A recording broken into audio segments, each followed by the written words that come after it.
From the gilded halls of ancient Rome to the echoes of wisdom that resonate through centuries, one man's thoughts have transcended time itself.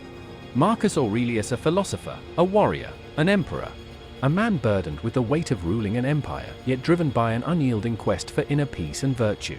His words, etched not for glory but for self-reflection, continue to illuminate the path for those who seek meaning in a chaotic world.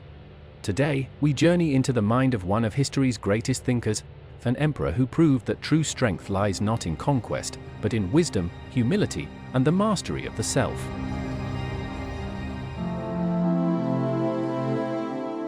On April 26, 121 CE, a boy named Marcus Annius Verus was born. His family originated from the province of Baetica in Hispania, which is modern-day southern Spain. Marcus was born into the aristocratic class, and his grandfather served as a senator and consul of the Roman Empire.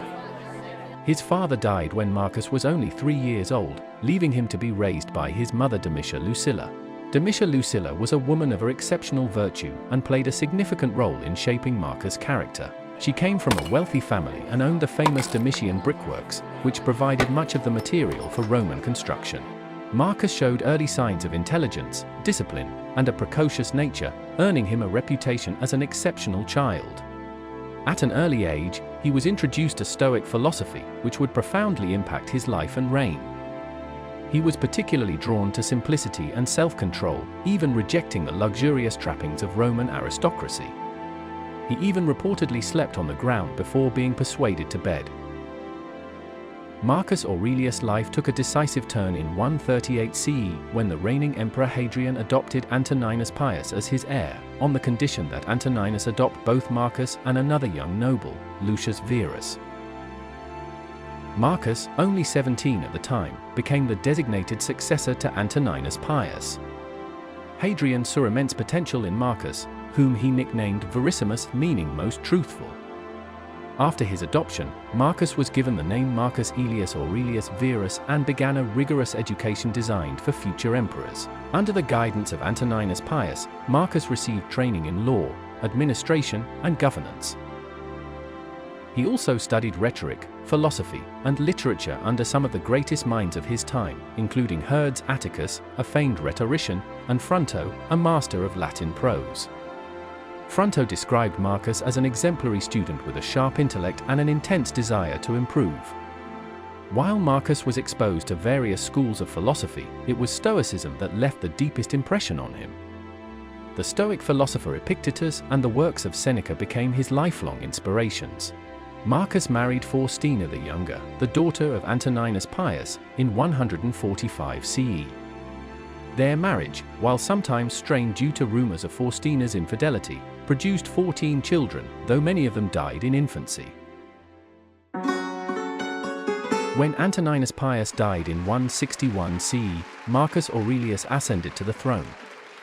Uniquely, he shared the title of emperor with his adopted brother Lucius Verus, creating the first co-emperorship in Roman history.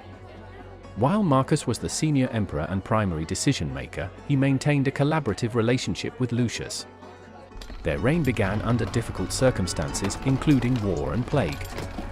Shortly after Marcus and Lucius became emperors, the Parthian Empire invaded Roman territory in the east. Lucius Verus took charge of the military campaign, but it was Marcus' strategic oversight that ensured victory. The Parthians took advantage of a perceived weakness in Rome during the transition of power. They invaded the eastern provinces, launching attacks on Armenia, a key buffer state, and Syria. The Parthian forces initially succeeded in Armenia, driving Roman garrisons out and threatening the province of Syria. The Parthians even captured the key Roman city of Ansh, one of the most important centers in the east. Lucius Verus and his generals launched a series of counterattacks. Avidius Cassius, a Roman general, played a central role, employing disciplined Roman tactics to reclaim lost territory.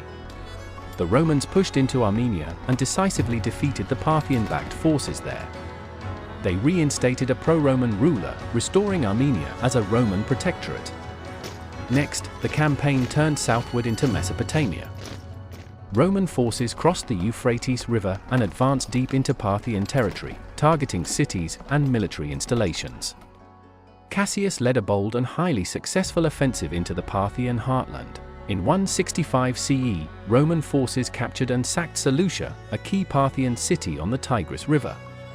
They also captured Ctesiphon, the Parthian capital, delivering a crushing blow to Vologases IV, king of kings of the Parthian Empire. The capture of these cities showcased Roman dominance and demonstrated the skill of Roman engineering and military organization. The Romans celebrated their victories, but the campaign came with significant consequences. Soldiers returning from the east brought back the Antonine Plague, possibly smallpox or measles, which ravaged the Roman Empire for over a decade. By 166 CE, the Parthians were defeated, and Roman authority in the east was re-established. New territorial boundaries were drawn, favoring Rome. Then northern frontier presented Marcus with one of his greatest challenges. Conflicts, collectively known as the Marcomannic Wars from 166 to 180 CE, were a series of protracted and brutal campaigns along the Danube frontier, primarily against various Germanic tribes and Sarmatian groups. The tribes launched devastating raids, with some even penetrating as far as northern Italy, a rare and alarming occurrence. This was the first time in centuries that Italy itself faced direct attacks, causing widespread panic and exposing weaknesses in the Roman border defenses. Marcus launched a series of punitive campaigns against the Marcomanni and their allies, driving them out of Roman territory. In the midst of the campaign, Marcus had to deal with a rebellion led by Avidius Cassius, the general who had been instrumental in the Parthian War. Cassius declared himself emperor in the east, believing Marcus was near death due to illness.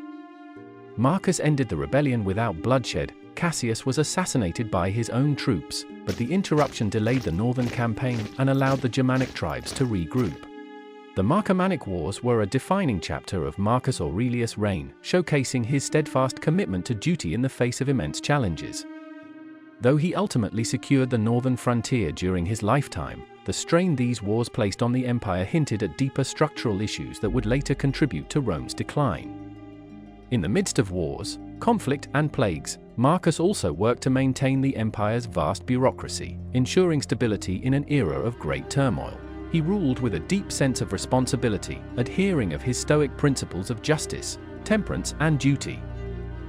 Marcus Aurelius is best remembered today for his work Meditations, a series of personal reflections written during his military campaigns. Originally intended as a private journal, the Meditations reveals Marcus' inner struggles, his Stoic philosophy, and his relentless pursuit of virtue.